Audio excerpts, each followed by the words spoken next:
హౌస్లో ఇంకా 14 మంది ఉన్నారు. 7 వారాల ఆట మిగిలింది. లాస్ట్ వారం తీసేస్తే 6 వారాల ఆట మిగిలింది. ఈ వారం కూడా కలుపుకుంటే, ఈ వారం ఎలిమినేషన్ కూడా కలుపుకుంటే 7 వారాలు ఉన్నట్టే. ఒక 9 మంది హౌస్లో ఉన్నట్టు. సో 2-3 డబుల్ ఎలిమినేషన్లు చేయాల్సిన సిచ్యువేషన్ ఉంది. 2 డబుల్ ఎలిమినేషన్లు. ఇంకా హౌస్లో గోల్డెన్ బజర్ పవర్ ఉంది. దాని తర్వాత ఎవిక్షన్ ఫ్రీ పాస్ వస్తుంది. సో ఆ లెక్కను చూసుకుంటే ఇప్పటి నుంచి కొంచెం డబుల్ ఎలిమినేషన్ ప్లాన్ చేసుకోవాలి. సో ఈ వారం డబుల్ ఎలిమినేషన్ ఉంటుందా ఉండదా? ఎవరు డేంజర్ జోన్లో ఉన్నారు? డెమాన్ పవన్ ఎంత చించుకొని ఆడినా ఇంకా డేంజర్ జోన్లో ఎలా ఉన్నాడు? ఎవరు ఎలిమినేట్ అయ్యే అవకాశం ఉంది? ఓటింగ్లో ఎవరు టాప్లో ఉన్నారు? ఇదే మన voting analysis video. Let's start. Hi friends, నా పేరు Anand. Welcome to top news. First మీరు ఈ వీడియో లైక్ చేయండి. లైక్ చేసి మీరు ఎవరికి ఓట్ చేస్తున్నారు, ఎవరు ఎలిమినేట్ అవుతారు అనుకుంటున్నారు అన్న విషయాన్ని కింద కామెంట్ చేయండి. చూస్తున్న వాళ్ళు ఛానల్ ఇంకా సబ్స్క్రైబ్ చేసుకున్న వాళ్ళు సబ్స్క్రైబ్ చేసుకోండి. కొత్తగా చూసే వాళ్ళు కూడా సబ్స్క్రైబ్ చేసుకోవడానికి ట్రై చేయండి. పక్కన బెల్ ఐకాన్ ఉంటుంది, క్లిక్ చేసి పెట్టుకోండి. ఇంకా మొదలెడదాం. ఈ వారం డబుల్ ఎలిమినేషన్ ఉంటుందా ఉండదా అంటే, ఫస్ట్ ఆఫ్ ఆల్ ఈ వారం మ్యాక్సిమం 99% డబుల్ ఎలిమినేషన్ ఉండదు.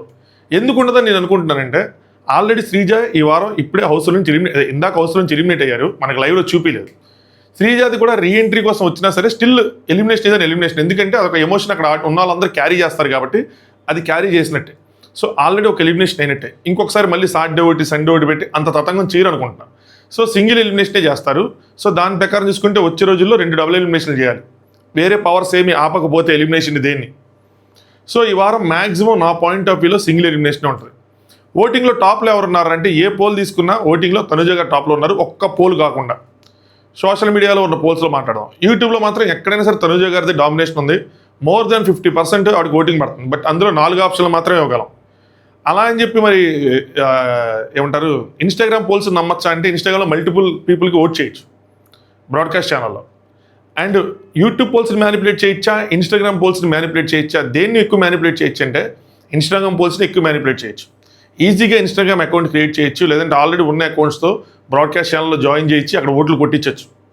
యూట్యూబ్లో అకౌంట్స్ క్రియేట్ చేసి, జీమెయిల్ అకౌంట్స్ క్రియేట్ చేసి వెళ్ళి ఓట్ వేయడం అనేది ఒక పెద్ద ప్రాసెస్.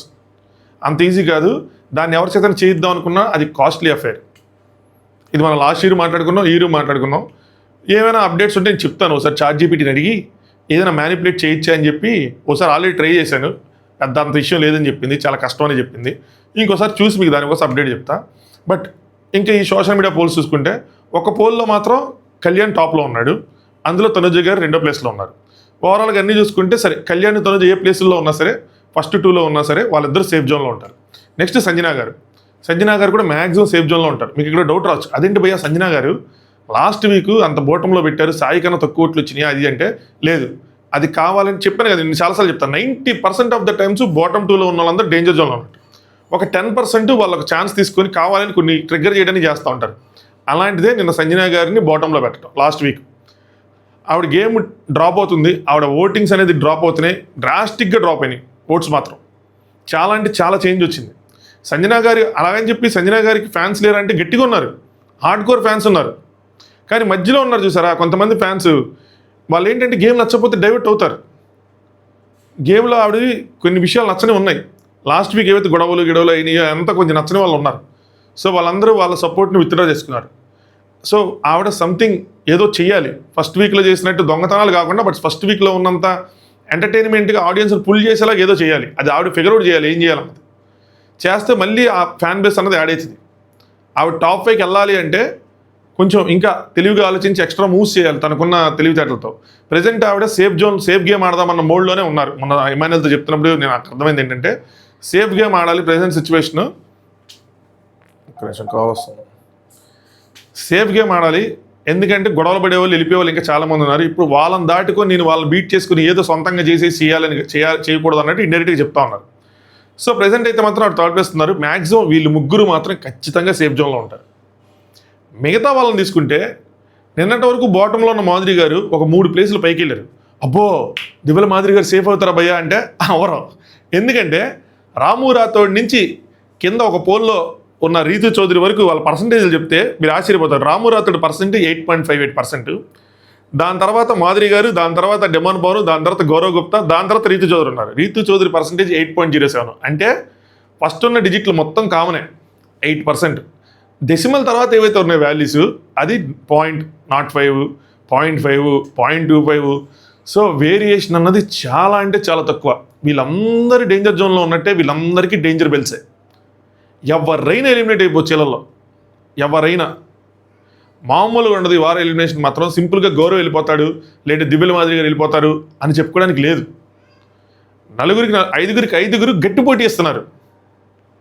ఒక్కరికి కూడా ఓటింగ్ పెరిగే అవకాశం కనిపించట్లా సోషల్ మీడియాలో చూస్తే. కాకపోతే ఇక్కడ నేను ఒక చిన్న అడ్వాంటేజ్ ఒక పర్సన్కి ఇస్తా. ఎవరు అంటే రాము రాథోడ్. రాము రాథోడ్కి సోషల్ మీడియాలో కన్నా రూరల్ నుంచి మిస్డ్ కాల్స్ ఎక్కువ పడతా ఉంటాయి. కానీ లాస్ట్ టైం బర్నీ గారు ఆయన కూడా డేంజర్ జోన్ ఉంచున్నాడు. బట్ ఆ టైంలో ఎవరు అంత ఎక్కువ మంది నామినేట్ అవ్వాలా. సో వీళ్ళందరితో పోల్చుకుంటే రాము ఈజీగా సేవ్ అవుతాడేమో అని అనిపిస్తుంది. కానీ బిగ్ బాస్ టీమ్ అగైన్ ఏదైనా కాల్ తీసుకుంటే దగ్గరగా ఓట్లు వచ్చినాయి కాబట్టి ఏదైనా తీసుకుంటే మనం చెప్పలేం. కానీ అదర్వైజ్ రాముకి సేవ్ అయ్యే అవకాశాలు కనిపిస్తున్నాయి. రాము సేవ్ అయిపోతే మిగతా నలుగురు ఎవరైతే ఉన్నారో మాధురి గారు, పవన్, గుప్తా అండ్ రీతు చౌదరి, వీళ్ళకి మాత్రం డేంజర్ బెల్స్ గట్టిగా ఉన్నాయి. వీళ్ళల్లో ఆబ్వియస్లీ గౌరవ్ గుప్తా, మాధురి గారు మధ్యలో వచ్చారు కాబట్టి వాళ్ళకి ఓట్ బ్యాంక్ అన్నది క్రియేట్ అవ్వలేదు సరిగ్గా. కానీ ఇద్దరు వాళ్ళ ఆటను వాళ్ళు ఆడుతున్నారు. గౌరవ్ ఫిజికల్ టాస్క్ వచ్చినప్పుడు ఆడుతున్నాడు, మాధురి గారు చాలా చలాకీగా ఉంటున్నారు, చాలా వాటిలో ఇన్వాల్వ్ అవుతున్నారు, గొడవలు ఉంటున్నాయి, ఎంటర్టైన్మెంట్ ఉంటుంది, పనులు చేసుకుంటున్నారు, అన్ని చోట్ల కనిపిస్తున్నారు. ఆవిడ ఫుటేజ్ కూడా చాలా ఎక్కువ ఉంది మీరు గమనిస్తే. ఇక మిగిలిపోయిన ఇద్దరు ఫస్ట్ నుంచి ఉన్న వాళ్ళు రీతు చౌదరి అండ్ డేమన్ పవన్. వీళ్ళు స్ట్రాంగ్ ప్లేయర్స్ అంటే భయంకరమైన స్ట్రాంగ్ ప్లేయర్స్ ఇండివిజువల్గా. రీతు అమ్మాయిల్లో కల్లా ఫిజికల్గా స్ట్రాంగ్ ఉంటుంది, తన వాయిస్ వినిపిస్తుంది, తన కోసం తను స్టాండ్ తీసుకుంటుంది. డెమోన్ అయితే మాత్రం నెక్స్ట్ లెవెల్ ఫిజికల్లీ స్ట్రాంగ్. అసలు అక్కడ ఉన్న వాళ్ళందరిలో పోల్చుకుంటే డెమోని కొట్టేవారు లేరు ఆ హౌస్లో, అంత స్ట్రెంత్ ఉంది డెమోన్కి. డెమోన్కి బుర్ర లేదా అంటే డెమోన్కి బుర్ర కూడా ఉంది. డెమోన్ సరిగ్గా మాట్లాడటం రాదంటే మాట్లాడవచ్చు. డెమోన్ ఏమైనా కన్నింగ్ ఫీల్ అంటే కన్నింగ్ ఫీల్ కాదు. డెమోన్ ఏమైనా వెనకాల ఎవరికైనా గోతులు తవ్వుతాడంటే గోతులు తవ్వడం. ఓవర్ స్ట్రాటజీస్ ఏమైనా వేస్తాడంటే చేయడు. మరి ఎందుకు వీళ్ళిద్దరు ఇండివిజువల్గా ఇంత స్ట్రాంగ్గా ఉన్నా ఎందుకురా వీళ్ళిద్దరు ఇంత డేంజర్ జోన్లో ఉన్నారు? ఇంత పరిస్థితికి కారణం ఏంటంటే వాళ్ళిద్దరే. ఎవరైనా ఇద్దరు స్ట్రాంగ్ పీపుల్ కలిస్తే వాళ్ళ స్ట్రెంత్ పెరగాలి, కానీ వీళ్ళిద్దరు కలవడం వల్ల వాళ్ళ స్ట్రెంత్ మొత్తం పడిపోయింది. ఒకరికొకరు సపోర్ట్ చేసుకుంటూ ముందుకెళ్ళాలి, కానీ వీళ్ళిద్దరు ఎంతసేపు గొడవలు ఆడుకొని చాలామందిని ఇరిటేట్ చేసి వాళ్ళ పతనానికి వాళ్ళే కారణమయ్యారు. ఓటింగ్లో ఎక్కడ కూడా ఆడియన్స్ని మెస్మరైజ్ చేయలేకపోయారు. ఎక్కడైనా సరే గట్టిగా ఆడారా ఈరోజు డెమాన్ పవన్ టాస్క్ లేపుదాం, లేదంటే ఆడియన్స్ విజిలేద్దాం అని ఆడియన్స్ ఇలా తీసుకెళ్లేపాటికి, ఇలా పూలు వేసేపాటికి అనగా అక్కడ రీతు చౌదరి ఇద్దరు కనిపిస్తూ ఉంటారు, స్కిన్ దిగిపోతూ ఉంటారు. అలా ఉంటుంది పరిస్థితి. సో ఎంత స్ట్రాంగ్గా గేమ్ ఆడినా వేరే విషయాల మీద వాటి మీద కనుక ఎక్కువ గొడవలు కానీ ఏమైనా జరుగుతూ ఉంటే ఇది ఆడింది కనిపించదు. డెమాన్ పవన్ విషయంలో అదే అయింది, రీతు చౌదరి విషయంలో కూడా అదే అయింది. ఈరోజు కొంచెం బెటరే, లైవ్లో పెద్ద ఏం గొడవలు పడలేదు. నేను శ్రీజాతో గొడవలు అయినాయి కానీ ఈరోజు ఏం పెద్ద గొడవలు పడలేదు. డెమోన్ కానీ ఇంత గేమ్ ఆడినా ఈ ఒక్క నెగిటివ్ పాయింట్ వల్ల ఓటింగ్ అనేది పుంజుకోపోవటం నిజంగా దురదృష్టం. కాకపోతే ఏంటంటే ఇప్పుడు ఆ ఫిజికల్ స్ట్రెంత్ వీ టాస్క్లే కనిపిస్తున్నాయి. నిన్న ఆ బుర్ర గేమ్ ఆడుంటే అది కళ్యాణ్ ప్లేస్ తను ఆడి తను గెలిపించుంటే నెక్స్ట్ లెవెల్లో హిట్ అయ్యేవాడేమో, ఇంకా సూపర్గా వెళ్ళిపోయేవాడేమో. బట్ తను ఆడలేదు, ఆ ఫ్రస్ట్రేషన్ నేను చూపించాడు.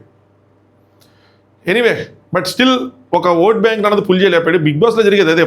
నీ ఫస్ట్ ఇంప్రెషనే బెస్ట్ ఇంప్రెషన్. మీరు ఫస్టే పులిహార ఇవన్నీ కలుపుకోవటం వల్ల మీరు గేమ్ ఆడినా కూడా అటు అట్రాక్ట్ చేయట్లేదు ఆడియన్స్ని. అనుకుంటారు అందరూ డెమాన్ బాగా ఆడుతున్నాడు, డెమాన్ సూపర్ ప్లేయర్ అంటారు, డెమాన్ బాగుంటాడని చెప్పి కామెంట్ చేస్తారు. కానీ ఓటేసే టైంకి వచ్చేపాటికి ఏంటంటే చాలా లాజిక్స్, చాలా ఫేవరెటిజమ్స్, చాలా అభిమానాలు అన్నీ అడ్డొస్తాయి. అదే అందరు కంటెస్టెంట్స్కి జరిగేది. అన్యాయం జరిగిందంటే అన్యాయం జరిగింది, డెమాన్ పవన్ ఎలిమినేట్ అయిపోతే అన్యాయం అని కామెంట్ చేసేవాళ్ళు 10,000 మంది ఉంటారు. అందులో ఓట్లు వేసిన వాళ్ళు 1000 మందే ఉంటారు. మిగతా 9,000 మంది ఓట్లు వేయలేదంటే వేసి ఉంటారు. అందులో 7,000 మంది వాళ్ళ ఫేవరెట్స్ ఓట్లు వేసుకుంటారు. తనుజాకి, కళ్యాణ్కి, సంజన గారికి, రాముకి, మిగతా వాళ్ళకి. కానీ డెమాన్ పవన్ జరిగింది మాత్రం అన్యాయమే. అంతే ఉంటుంది. Audience point of view, audience mind set అలా ఉంటుంది. సో ఇనీషియల్ వీక్స్లోనే మనం స్ట్రాంగ్గా బిల్డ్ చేసుకుంటూ వెళ్ళి ఆడియన్స్ని అట్రాక్ట్ చేసి మన వైపు తిప్పుకోగలగాల. దానికి గేమ్ ఆడటము ముఖ్యమే, టాస్క్లు ఆడటము ముఖ్యమే, మనం మాట్లాడే తీరు ముఖ్యమే.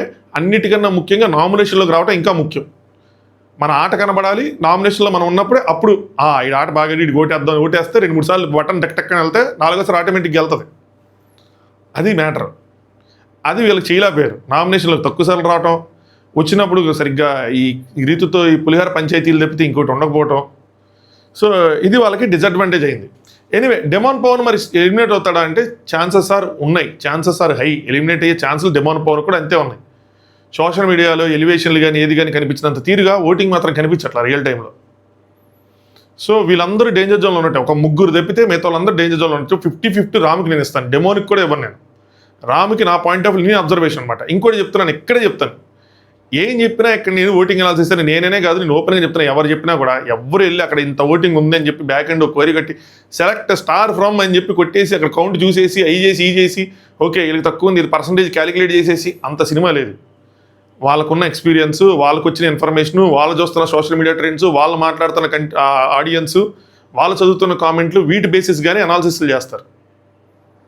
సో దీన్ని ఒక ఎంటర్టైన్మెంట్ పర్పస్గా తీసుకొని ఓకే మనోడు డేంజర్ జోన్లో ఉన్నాడంటే ఇంకా కొంచెం ఓట్లు వేసుకోవడానికి చూసుకోవటమో, ఓట్లేస్తూ ఉండటమో చేయాలి. అంతేగాని మావాడు బాగానే ఉన్నాడు, సేఫ్ జోన్లో ఉన్నాడని మీరు రిలాక్స్ అయితే వాళ్ళు ఎలిమినేట్ అయిపోతారు. సో మీ ఫేవరెట్ కంటెస్టెంట్ నామినేషన్లో ఉంటే ఎన్ని ఓట్లు మీరు వేయగలిగితే అన్ని ఓట్లు వేసుకోండి, సరేనా? సో నాకు ఇప్పటికీ ఈ ఓటింగ్లో ఒకే ఒక్క తీరం లోటు ఏంటంటే ఇమాన్యుయల్ లేకపోవటం. దీని ఇప్పటికీ అనాలిసిస్ చేయలేకపోతుంది ఇమాన్యుయల్ బలాన్ని. ఇమాన్యుయల్కి ఆడియన్స్లో ఎంత బలం ఉంది అన్నది తెలియట్లేదు నాకు. అదొక్కటి ఈ సీజన్లో నేను కొంచెం ఎస్టిమేషన్స్ ఎవరి మీద ఏ కంటెస్టెంట్కి ఛాన్స్లు ఉన్నాయని చెప్పి అనాలిసిస్ చేసుకోవడానికి దొరకని విషయం. ఎప్పుడో వచ్చాడు మనోడు, స్టార్టింగ్ ఫస్ట్ వీక్ వచ్చినట్టు, నాకు అది కూడా గుర్తులేదు. మళ్ళీ మీరు కింద నేను నామినేషన్లోకి రాలేదని చెప్తే మళ్ళీ మీరు కింద అన్న ఫస్ట్ వీక్ వచ్చాడని నన్ను గుర్తు చేస్తే కానీ గుర్తులేని పరిస్థితి ఉంది. నెక్స్ట్ వీకైనా ఐ హోప్ ఇమాన్యుయల్ రావాలా, ఓటింగ్లో ఉండాలా, ఆయన ఫ్యాన్ బలం నేను చూడాలా ఎంత ఉంది ఏంటి అని చెప్పి. అప్పుడు మనకు ఒక రాబోయే రోజుల్లో ఒక అంచనా దొరుకుతుంది ఎవరికి ఎంత సీన్ ఉంది అని చెప్పి. గేమ్ పరంగా ఎంత సీన్ ఉంది, ఓటింగ్ పరంగా ఎంత సీన్ ఉందని మాట్లాడుకోవడానికి ఉంటుంది. అది సంగతి. సో డెమాల్ లాంటి ప్లేయర్ ఓటింగ్లో ఉండి నామినేషన్స్లో ఉండి ఆడుతున్నా కూడా ఓట్లు పడట్లేదు. మనోడు ఇమాన్యుయల్ ఆడుతున్నాడు కానీ నామినేషన్స్ లేడు. సో మంచి మంచి ప్లేయర్లు రాంగ్ గేమ్ ప్లానింగ్తో అస్సాం అయిపోతారని అనిపిస్తుంది. అస్సాం, బీహార్, జార్ఖండ్ వెళ్ళిపోవటమే ట్రైన్ లెక్క అని అనిపిస్తుంది. అది. సో మీ ఫేవరెట్స్ ఎవరైనా నామినేషన్లో ఉంటే ఓట్లు చేసుకోండి. వీడియో ఇప్పటివరకు లైక్ చేయకపోతే లైక్ చేయండి, ఛానల్ సబ్స్క్రైబ్ చేస్తే సబ్స్క్రైబ్ చేసుకోండి. మీరు ఎవరికి ఓట్ చేస్తున్నారో ఖచ్చితంగా కామెంట్ చేయండి.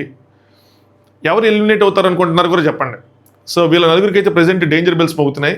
ఇంకొక విషయం ఉంది ఇక్కడ ఏంటంటే, అది మన ఎలిమినేషన్ అనాలిసిస్లో మళ్ళీ మాట్లాడుతాను. ఎలిమినేషన్ అనాలిసిస్ చేస్తాను వేరే గారి ఉదయం, ఎలిమినేట్ అవ్వకముందు, ఆ న్యూస్ రాకముందు. అదేంటంటే ఒక power, golden buzzer power Big Boss హౌస్లో ఉండటం, అది కూడా ఎలిమినేషన్ డిసైడ్ చేయొచ్చు. దాన్ని ఎలా యూస్ చేస్తారన్నది ఒక ట్విస్ట్.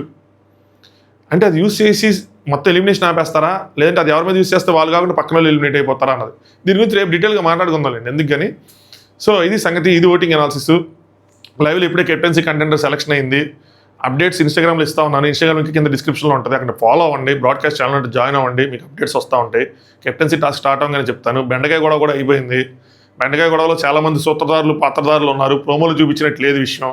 అది కూడా మనం నైట్ ఎపిసోడ్ అన్ని సగం సగం చూపించాడు. ఎపిసోడ్లో మాట్లాడదాం. కుదిరితే మార్నింగ్ ఈవినింగ్ అప్డేట్స్ వీడియో చేస్తాను కాసేపట్లో. అదర్వైజ్ ఎపిసోడ్ రివ్యూతో కలుసుకుందాం. Thanks for watching. Top news.